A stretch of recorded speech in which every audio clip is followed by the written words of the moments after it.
प्रणाम। बहुत स्वागत है आपका उस कार्यक्रम में जिसका नाम है हे प्रभु आनंद दाता।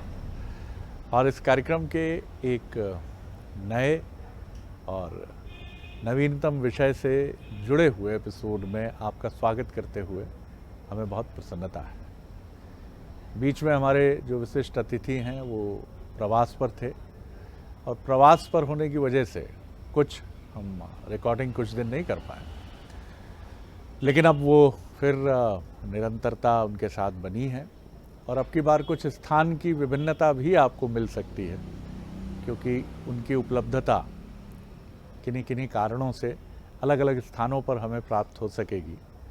और उसमें भी हमें बहुत आनंद है, क्योंकि जो तत्व है चिंतन का वो सनातनी है, वो उसका ना आदि है ना अंत है, तो इसलिए वो तत्व तो वैसा का वैसा ही है। आज सबसे पहले आप सभी को हनुमान जयंती पर सनातन परंपरा और हनुमान जी के अन्य उपासकों को प्रणाम करते हुए आज हम उन्हीं पर बात करेंगे और आप सबको ढेरों शुभकामनाएं सपरिवार। हनुमान जी एक ऐसा व्यक्तित्व है जो जिनके व्यक्तित्व के किसी भी गुण को अगर हम देखें तो कोई और छोर ही नहीं मिलता। समर्पण कैसा हो, हनुमान जी की तरह हो। आप जिसके प्रति समर्पित हैं और वो भी ईश्वर के प्रति जो आपके आराध्य हैं प्रभु श्री राम, ऐसा संबंध तो मिलता ही नहीं है, क्योंकि प्रश्न है ही नहीं। कई बार हम अपने इष्ट के प्रति समर्पित होने के बाद भी कुछ प्रश्नों को लेकर इतने चिंतित हो जाते हैं कि वो प्रश्न हमें व्यथित रखते हैं। और कहा तो ये भी जाता है कि खुद प्रभु को भी ये कई बार उनको भी इस बात का पीड़ा होती है कि आप समर्पित तो हैं, लेकिन ये 100% समर्पण नहीं है। विनम्रता की कोई पराकाष्ठा ही नहीं है हनुमान जी की, कोई और छोर ही नहीं मिलता। इतना बल, इतना जिनके लिए कहा जाता अतुलित बलधामा, और उस अतुलित बलधामा व्यक्तित्व को अपने बल के बारे में कुछ पता ही नहीं। इतनी विनम्रता की कहते हैं जो सुबह सुबह मेरा नाम ले ले उसको तो आहार नहीं मिलेगा, मैं तो ऐसा तुच्छ प्राणी हूं। पूरे युद्ध का पलड़ा हनुमान जी चाहते तो उनकी तरफ झुकाकर वो सब कुछ कर सकते थे, लेकिन नहीं। जो भूमिका उनकी तय हुई कि अशोक वाटिका जाइए, लंका जाइए, पता लगा कर आइए, वो लगाकर लौटे।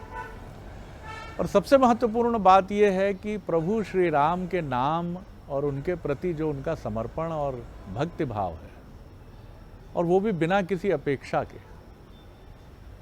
जब राम कहते भी हैं कि भाई सबको तो सब मिल गया हनुमान, तुम्हें क्या चाहिए, तो वो वही कि अपना हृदय कि बस यहाँ विराजते आप आरंभ से हैं, यहीं रहिएगा आप हमेशा, इससे ज़्यादा मुझे क्या चाहिए। आज हनुमान जी के व्यक्तित्व के इस पक्ष को लेकर, क्योंकि सनातन परंपरा में ये माना जाता है कि जो विभूतियाँ कलिकाल में भी इस परिवेश में भ्रमण करती हैं या जिनके स्वरूप को आप अनुभूत कर सकते हैं, उनमें से एक प्रभु हनुमान भी है। तो आज हमारे जो विद्वान वक्ता हैं, भगवत गीता के अद्भुत अध्येता, मानस मर्मज्ञ प्रोफेसर डॉक्टर सुरेंद्र बिहारी गोस्वामी, प्रणाम करता हूं गोस्वामी जी। बहुत अच्छा लग रहा है कि कुछ दिनों का अंतराल हुआ आपके प्रवास और व्यस्तता के चलते, लेकिन आज आपसे फिर रूबरू होकर इस संवाद को आगे बढ़ाने का, और विषय बड़ा अद्भुत है और मैं बड़ा रोमांचित हूं कि हनुमान जयंती पर मैं और हम सभी आपको सुनेंगे। सबसे पहले तो मैं हे प्रभु आनंद दाता और बंसल न्यूज़ के तमाम दर्शकों को हनुमान जयंती की बहुत बहुत शुभकामना देता हूं, और वो शुभकामना मैं एक सुंदर श्लोक के माध्यम से देना चाहता हूं जी, जिसकी स्मृति आपने मुझे दिलाई है। वो श्लोक मेरा प्राण तत्व है जी। अतुलित बलधामम हेम शैलाभदेहम धनुजुवन कृशानम ज्ञान नाम अग्रगणनम सकल गुण निधानम बाननानामुधीशम रघुपति प्रिय भक्तम बात जातम नमामि। रकार रामचंद्र की, मकार माता जानकी, सकारे सारे देवता, और हकार हनुमान की, हाँ। और दुहाई है दुहाई है दुहाई राजा राम की। जी। देखें, हनुमान चरित्र को केवल चिंतन मात्र कर देने से आपके जीवन के सारे संकट हट जाते हैं। केवल चिंतन, हनुमान चरित्र का चिंतन कर दें। शायद त्रिलोक में कोई ऐसा मापदंड नहीं है जो राम भक्त हनुमान के चिंतन को साकार रूप दे सके। देखिए, भौतिकता से जुड़े हुए सारे लोग अलग अलग चमत्कार की अभिलाषा लिए संसार चक्र में घूमते हैं और चमत्कार को नमस्कार करते हैं। मेरे प्रभु को मालूम था कि ऐसा होगा, तो परमात्मा ने हनुमान जी के माध्यम से भौतिकता की भी पराकाष्ठा पूरी कर दी।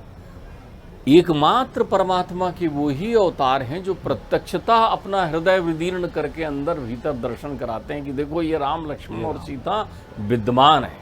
ये प्रभु के केवल इकलौते अवतार हैं जो प्रत्यक्षता भौतिकता आपको दिखाते हैं, जिनकी प्रतिमूर्ति आप देखते रहते हैं कि जिन्होंने अपना हृदय फाड़ के दिखा दिया है। अंतर मन में तो आत्मस्वरूप राम सदैव विद्यमान रहते हैं। शिव और राम तत्व दोनों में भेद होगा कलिकाल में, ये चिंतन परमात्मा ने किया। जब परमात्मा का ये चिंतन करने लगे, जिसको बाबा तुलसी ने लिखा हुआ है रामायण में कि शिव द्रोही मम भगत कहा। बिल्कुल ठीक जी। तो ये तो सपने में भी इसकी मुक्ति संभव नहीं है, वो लिख रहे हैं। तो उन्होंने कहा कि इस अभेद को, इस द्वैत को अद्वैत कैसा किया जाए। तो देखिए, परमात्मा का नित्य चिंतन करते हैं शिव, शिव के परमात्मा है राम, और राम नित्य पूजन आराधना करते हैं शिव जी की। आप देखिए, दोनों में कोई भेद नहीं, कोई भेद नहीं। जिसको कहा गया है जन जननी माने जे ऊना, तुम ते प्रेम राम ते दूना। वहां सीता और राम को भी जिस रूप में दिखाया गया है ब्रह्म प्रकृति को, वैसे परमेश्वर के दोनों स्वरूप हैं। तो जब परमात्मा ने समग्र अवतरण धारण किया तो मेरे शिव आनंद विभोर हो गए, और उन्होंने शिवत्व को परमात्मा की प्रभुताई में सेवकाई देने के लिए हनुमत लला के रूप में अवतरण धारण किया। वाह वाह वाह। ध्यान रखिए, जब भी आप हनुमान जी का स्मरण करते हैं तो शिवाराम का स्मरण करते हैं। अच्छा। वहां पर शिव तत्व और राम तत्व दोनों समाहित हो जाते हैं। क्या बात। तो आप उसके बाद समझिए जीवन में कोई अपूर्णता रही नहीं जाती। हाँ। वहां तो आपके उद्भव स्थित संहार तीनों काम पूरे हो जाते हैं। इसलिए हनुमत लला ही वो हैं जो मंत्र दृष्टा हैं, मंत्रों के अधिष्ठाता हैं, जो देखिए आप जीवन में हर चीज में तंत्र विधा में हनुमान की लीला अद्भुत है। और हनुमान को वो तत्व प्रदान किया गया है श्री हनुमान जी को, जिनको अजर अमन गुण निधिसुत हो और करहु बहुत रघुनायक छो। वो अजर अमर हैं, तो अजर अमर हैं ये तत्व भौतिक रूप से विद्यमान कर दिया गया है। अच्छा वाह। भाई, आपको कोई कहे कि परमात्मा अजर अमर है तो आप कहोगे नहीं, वो तो अवतार लेते हैं फिर ध्यान करो तो प्रकट होते हैं। उनने कहा नहीं, ये हमेशा ही प्रकट रहते हैं। तो बोले कहाँ मिलते हैं? बोले जिसके चित्त में राम विराजे वहां हनुमान तुरंत प्रकट हो जाते हैं। कितनी सुंदर बात है। वाह। जिसके चित्त में राम विराजे, परमात्मा के वो प्रभुताई देने वाले। आप समझिए, आपने देखा होगा सारी ध्वजाओं में हनुमान लला विराजते हैं। हनुमान जी के 12 नामों में एक नाम फाल्गुन सखा भी है। जी। अर्जुन के महाभारत विजय में मूल सूत्र हनुमान लला के। चारों युग प्रताप तुम्हारा, चारों युग में। एक युग में वो शिव तत्व के रूप में विद्यमान रहकर अपनी लीलाएं करते हैं, फिर हनुमान तत्व के रूप में त्रेता युग में जैसे ही उनका प्रकाट्य होता है तो वो चारों युग में, और कलिकाल में तो प्रत्यक्ष हैं। कलिकाल में प्रत्यक्ष हैं। फाल्गुन सखा, फाल्गुन अर्जुन के सखा हुए, उनका युद्ध संबल पूरा तो हनुमान जी ध्वजा में क्यों है? परमात्मा के अवतार का ये चिंतन देखिए। क्योंकि हनुमान जी कहते हैं, हनुमान जी की पूजा करने का अर्थ है वो किससे मिला देंगे? राम जी से। यानी वो प्रभुताई प्रदान करने के लिए ही विद्यमान है। वो प्रसन्न ऐसे होते हैं, ऐसे देवता जो अपनी आराधना से प्रसन्न नहीं होते। वो प्रसन्न इसलिए होते हैं कि आप राम जी की आराधना करते हैं। राम जी का सनातन संस्कृति के ध्वज के वाहक हैं वो, आदि अनंत अखंड। वो परमात्मा के स्वरूप में हनुमान लला। तो हनुमान लला की भक्ति का अर्थ ये है कि आपके जीवन में संपूर्ण तृप्ति का प्रादुर्भाव हो जाना। आप देखिए उनको प्रसन्न करने के लिए जब प्रत्यक्ष हुए, वो एक नहीं अनेकों ने एक बार प्रत्यक्ष होते हैं। हनुमान जी कईयों को दिखाई पड़ते हैं। आप ये देखिए शिवाजी को दर्शन मिले तो शिवाजी ने कहा कि हर 10 मील पर हनुमान जी की मूर्ति स्थापित की जाए। महामना मदन मोहन मालवीय जी ने कहा कि मेरे जीवन की तो एक ही अभिलाषा है कि प्रत्येक गांव में उनका विग्रह विद्यमान रहे। वो ग्राम रक्षक हैं। कौन सा ऐसा भारत में गांव है जहां हनुमान लला नहीं है? क्यों? वो संपूर्ण समग्र सचराचर सृष्टि में प्रत्येक प्राणी के रक्षक है। संसार चक्र में भूत प्रेत पिशाच के भी रक्षक हैं। भक्षक नहीं हैं, रक्षक हैं। वो कहते हैं अपनी मर्यादा में रहो। वो भी उनको देखते ही प्रणाम करते हैं। वो अपने असुर जो है सुर में आ जाते हैं हनुमान जी को देखकर। लंकनी जो है मुठका एक महाकपिहनी है, रुद्र भव धरनी ठन मनी। तो जैसे ही उसको विधान वो, अरे लंकनी साक्षात देवी का अवतार है भाई, वहां की कुल देवी है। उन्होंने कहा अरे प्रभु आपके दर्शन हो गए। वो सन्मार्गी हो गई। उसने कहा प्रविश नगर कीजिए सब काजा, आप तो जाइए, लंका आपके लिए खुला हुआ है। तो जिसको उनकी स्पर्श हो गया, अब बाबा को लगा कि भाई हनुमान जी ने मुझे राम से मिला दिया है। ये मेरे गुरु हैं, कविवर हैं, कितनी उपाधियां उनको दी है। उनको वो कवि कहते हैं, उनको वो गुरु कहते हैं, उनको वो बल शिरोमणि कहते हैं, उनको वो भक्ति शिरोमणि कहते हैं। इतनी उपाधियां दी उन्होंने। किष्किंधा कांड में तो प्रकट किया है उनको, लेकिन किष्किंधा कांड के पूर्व लिख तो सब हनुमान जी ही रहे ना, लिख रहे हैं वो।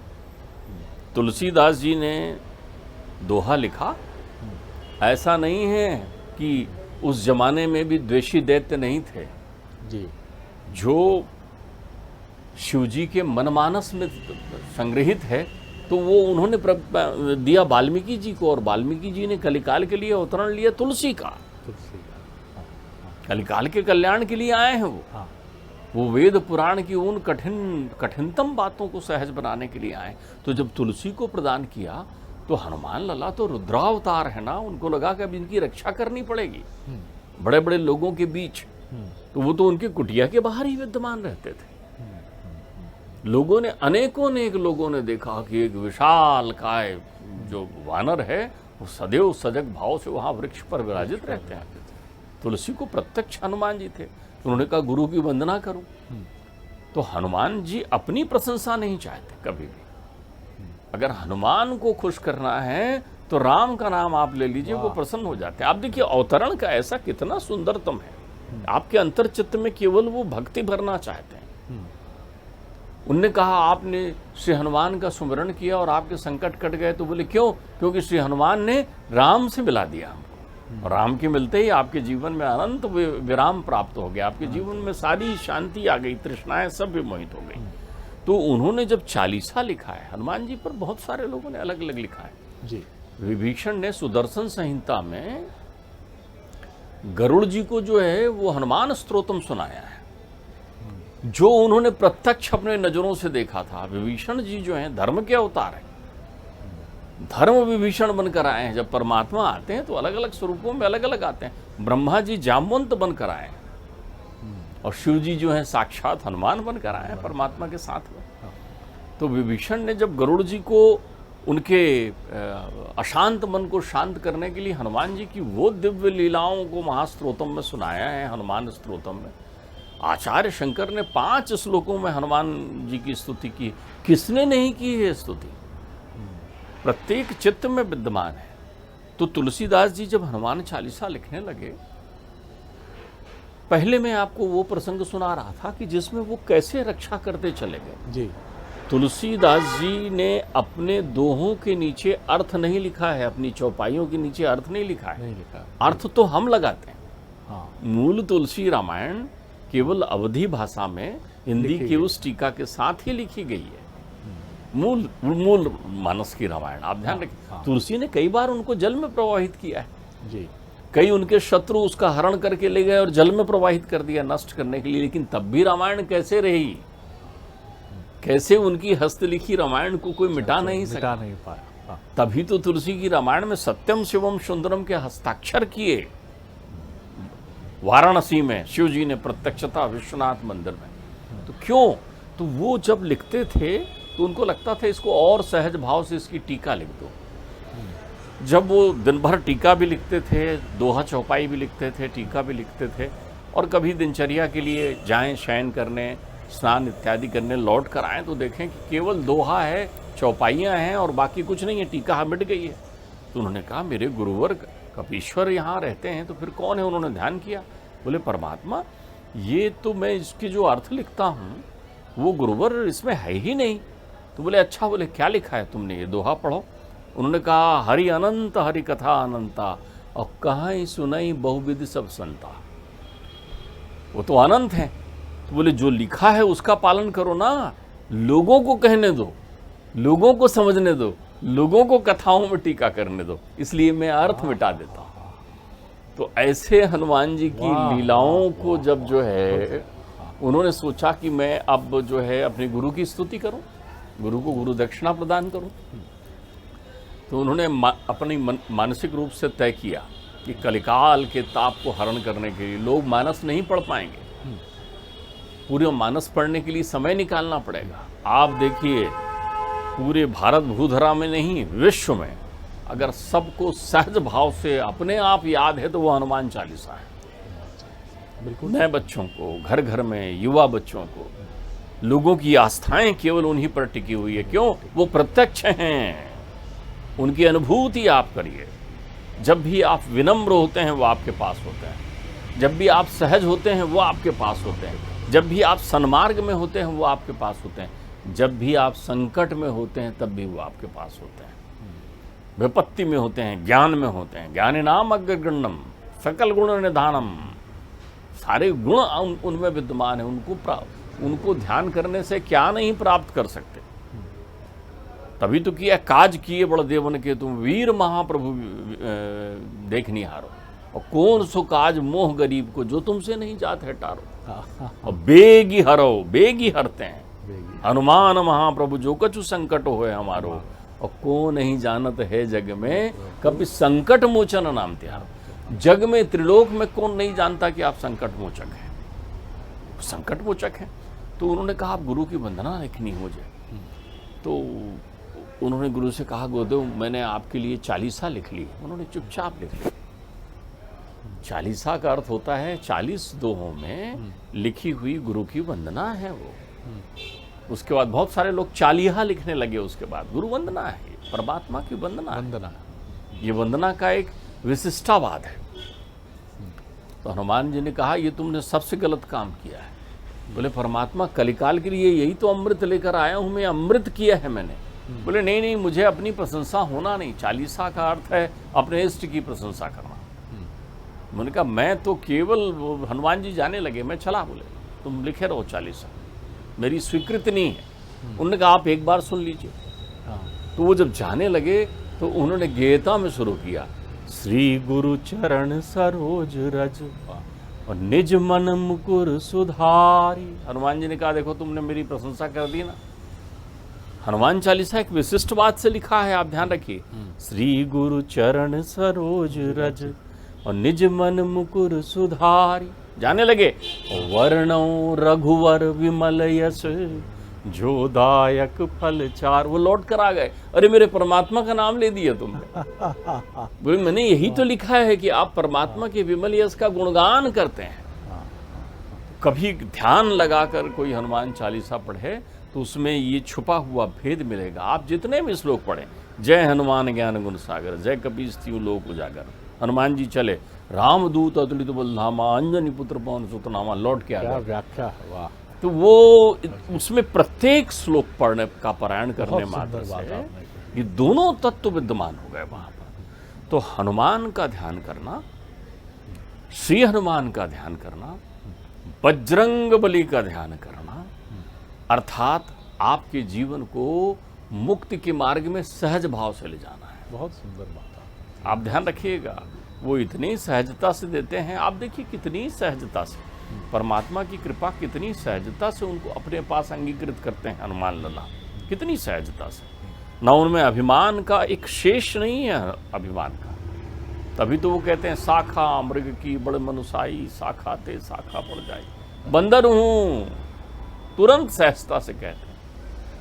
असमय अधम सखा सुन मोहूं पर रघुवीर कीन कृपा गुर भरे बिलोचन नीर। मैं कितना अधम हूं, उनके अंतर चित्त में कितनी अनंतता है।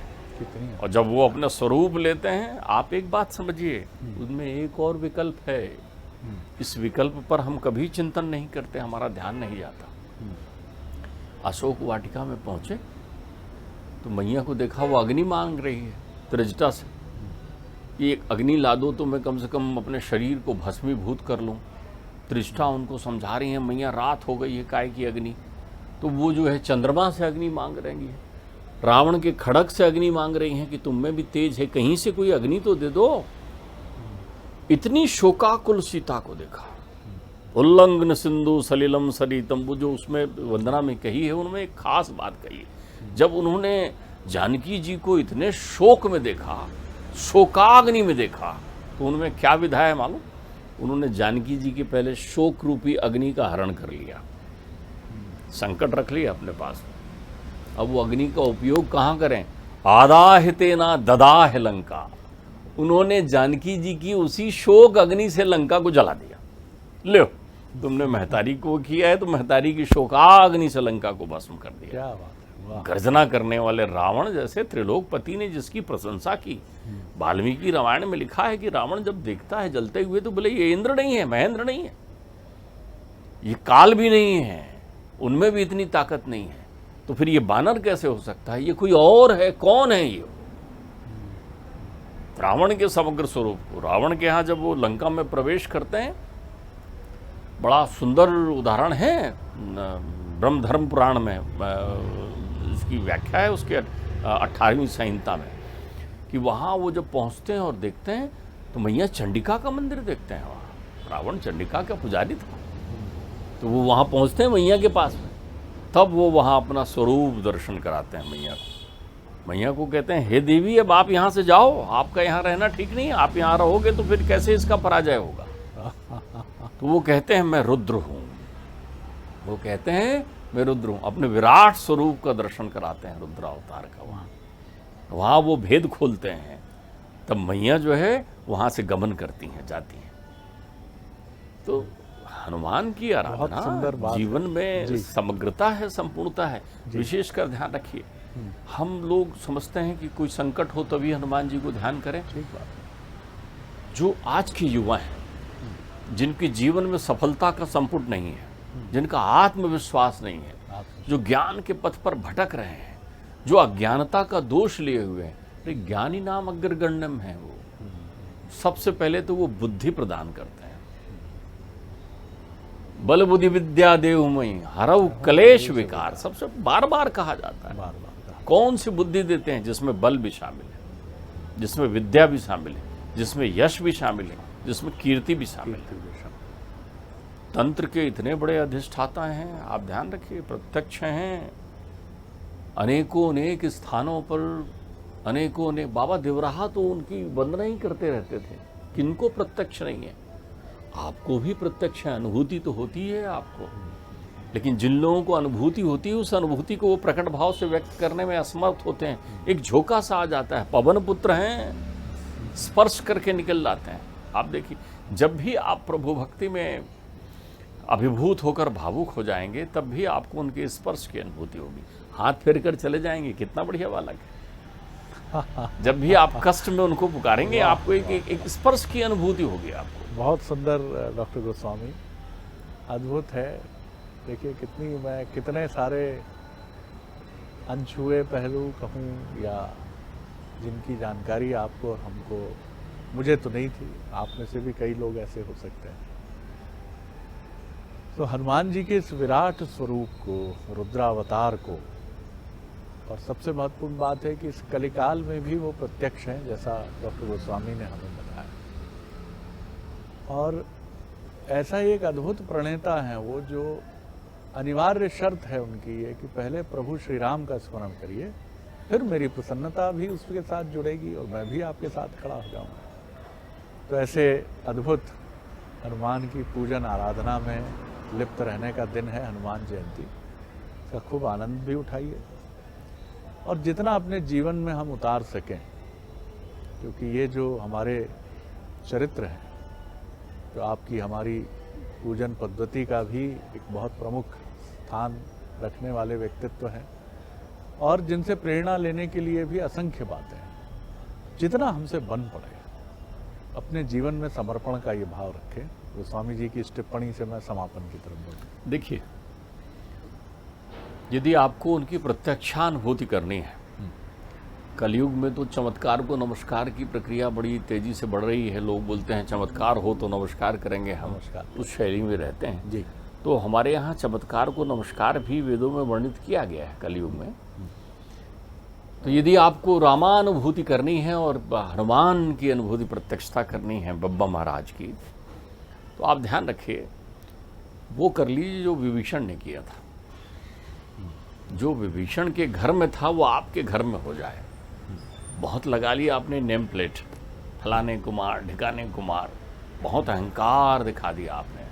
विभीषण की विनम्रता लाई, रामा युध अंकित ग्रह और शोभा बरन न जाई, और नव तुलसिका वृंद तहाँ देख हरस कपिलाई। ये इतनी प्रक्रिया कर लीजिए। एक तुलसी का पेड़ लगाइए अपने घर के आंगन में सामने में, और दूसरा शंख चक्र पद्म इत्यादि लगाइए। परमात्मा का घर मानकर उसमें रहिए। एक ध्वज आपके घर में यदि परमात्मा के नाम स्वरूप में अंकित है तो आप समझ लीजिए उसमें आकर ही विराजेंगे, वो रहते वही हैं। और फिर कुछ ना करें तो अंतर चित्त में परमात्मा की अनुभूति नित्य करते रहें। जैसे ही उनकी विशेषता ही है, उनका ध्यान करोगे तो मैं आ जाऊंगा। बहुत सुंदर बात है। ध्यान प्रभु श्री राम का और वास हनुमान का, यही मंत्र है हनुमान भक्ति का, आराधना का। और बहुत सुंदर बात गोस्वामी जी ने कही है कि घर तो प्रभु का है, रहना है तो जो भी टीका अंकन नाम लेखन होना है वो प्रभु का हो तो कितना अच्छा है।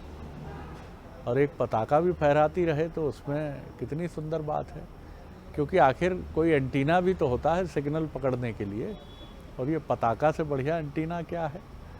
तो फहरा दीजिए एक पताका हनुमान जयंती पर संकल्पवान होकर, और बहुत अपने नाम की माला भी जप ली, प्रभु का ही नाम हो, तुलसी का पौधा हो। कितनी सुंदर बात है, आनंद आ गया। फिर एक बार पुनः बहुत शुभकामनाएं, बहुत धन्यवाद करता हूं डॉक्टर गोस्वामी। अद्भुत आनंद, हनुमान जी के जिस स्वरूप को हमने आज आपसे सुना है, और उसमें भी जो गेय तत्व आपने आपके मधुर कंठ से हमने जिस तरह से उनकी भक्ति को, उनकी महिमा को और उनके इतने स्वरूपों को हमने सुना है, आनंद आ गया है। बहुत प्रणाम करता हूं आपको। अगले एपिसोड में एक और विषय लेकर उपस्थित होंगे। आज्ञा दीजिए। नमस्कार।